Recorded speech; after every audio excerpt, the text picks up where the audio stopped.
So hello guys, welcome back to my channel it's Rainbow's ডায়েরিতে। আজকে আবারও একটা নতুন ভিডিও নিয়ে চলে এসেছি। আজ চলে এসেছি সেই ঐতিহাসিক ঘাটে, মায়ের ঘাট।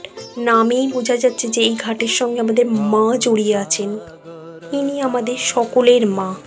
আমি সতেরো মা, অসতেরো মা, আমজাদেরও মা, শরতেরও মা, পাতারও মা নয়, আমাদের সত্যিকারের জননী মা শারদা, শ্রী শ্রী ঠাকুর রামকৃষ্ণদেবের ধর্মপত্নী। আসুন আজ শ্রী শ্রী মায়ের পদধূলিতে ধন্য এই ঘাটটির কথা জেনে নিই। রাজা রাজবল্লভের ঘাট, যাকে আমরা বাগবাজারের ঘাট বলে জানি, ঠিক তারই পাশে রয়েছে মায়ের ঘাট। আগে এই ঘাটের নাম ছিল বিচালি ঘাট। বাগবাজারের বাড়িতে থাকাকালীন মা নিয়মিত গঙ্গাস্থানে যেতেন, আর ঘরের জানলা দিয়ে এই গঙ্গাও দেখা যেত।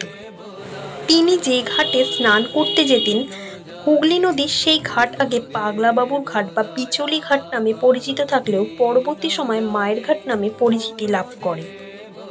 এই ঘাট দেখতে, স্নান করতে মায়ের এবং শ্রী শ্রী ঠাকুরের ভক্ত ছাড়াও প্রচুর মানুষের সমাগম হয়। বিশেষ করে ঠাকুরের জন্মতিথি এবং মায়ের জন্মতিথিতে সারা দেশ থেকে, এমনকি বিদেশ থেকেও বহু পর্যটকের ভিড় হয়। ঘাটের পাশেই একটি ঘরে মায়ের একটি প্রতিকৃতি রয়েছে। ভক্তরা স্নানের পরে যেখানে ফুল, মালা, মিষ্টি, ধূপ সহকারে মায়ের পুজো করেন। সম্প্রতিকালে এই ঘাটে সন্ধ্যাবেলায় গঙ্গা আরতিরও আয়োজন করা হয়। শ্রী শ্রী মা এবং ঠাকুরের স্মৃতি বিজড়িত এই ঘাট শুধু একটি ঘাট নয়, মানুষের কাছে এর মাহাত্ম্য কম নয়। মায়ের ঘাটকে কলকাতায় একটি বিশেষ দ্রষ্টব্য স্থান হিসাবে গণ্য করা হয়। জয় ঠাকুর, জয় মা।